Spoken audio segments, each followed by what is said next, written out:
Assalamualaikum semua.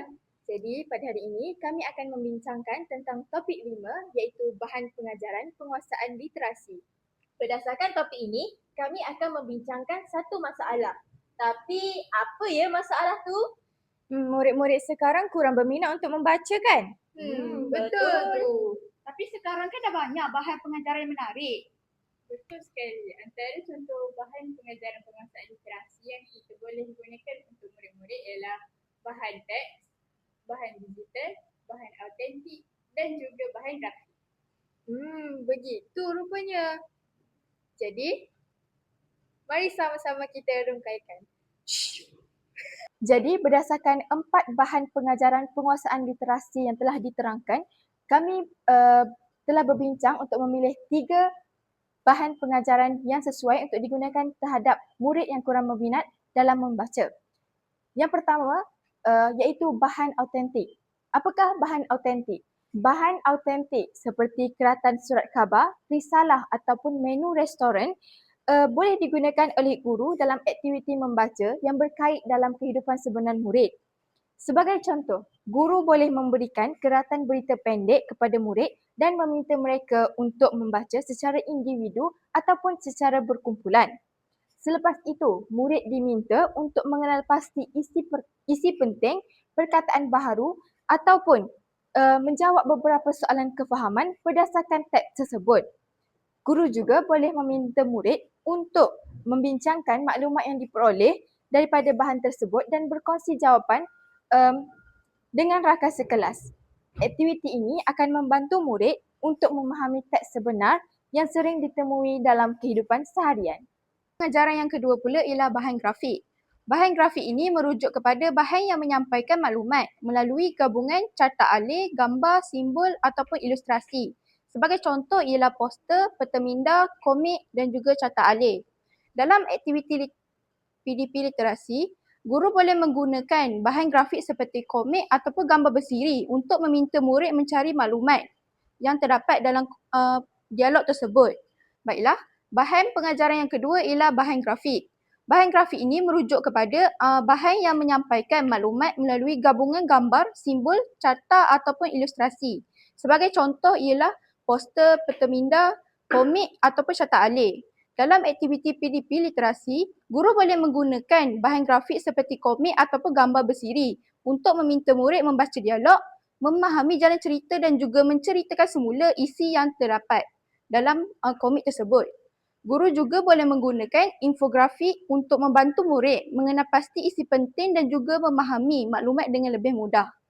Bahan grafik ini sangat penting dan juga berkesan untuk menarik minat murid dalam membaca kerana unsur visual seperti gambar dan juga warna dapat menjadikan bahan bacaan itu lebih menarik dan juga tidak membosankan. Murid juga lebih mudah untuk memahami isi kandungan kerana maklumat yang disampaikan lebih ringkas dan juga jelas melalui visual. Selain itu, bahan grafik ini juga dapat membantu murid yang masih lemah membaca kerana mereka boleh menggunakan gambar sebagai panduan ataupun petunjuk untuk mencari maklumat dalam teks tersebut. Seterusnya kita pergi kepada bahan digital. Bahan digital ialah bahan bacaan yang disampaikan melalui teknologi seperti komputer, tablet atau telefon pintar. Contohnya termasuklah juga e-buku, cerita digital, video pembelajaran, aplikasi membaca ataupun laman web pendidikan. Dalam PDP literasi, guru boleh menggunakan bahan digital seperti e-buku interaktif atau cerita animasi untuk menarikkan lagi perhatian murid-murid. Murid boleh membaca teks pada skrin yang akan ditunjukkan oleh guru sambil melihat gambar atau mendengar audio yang membantu mereka untuk memahami cerita dengan lebih baik. Seterusnya, penggunaan bahan digital juga dapat meningkatkan lagi minat murid untuk membaca kerana bahan ini bersifat interaktif, menarik dan juga selari dengan perkembangan teknologi pada masa kini. Murid biasanya lebih teruja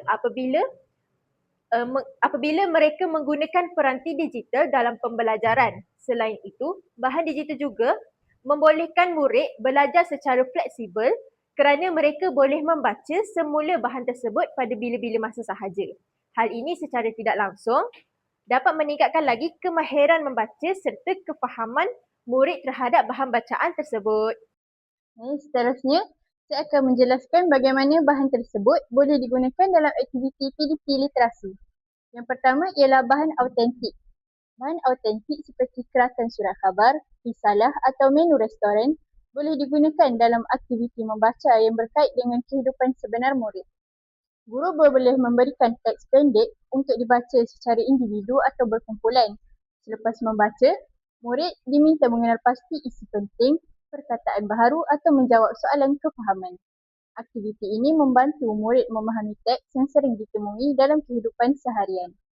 Yang kedua ialah bahan grafik.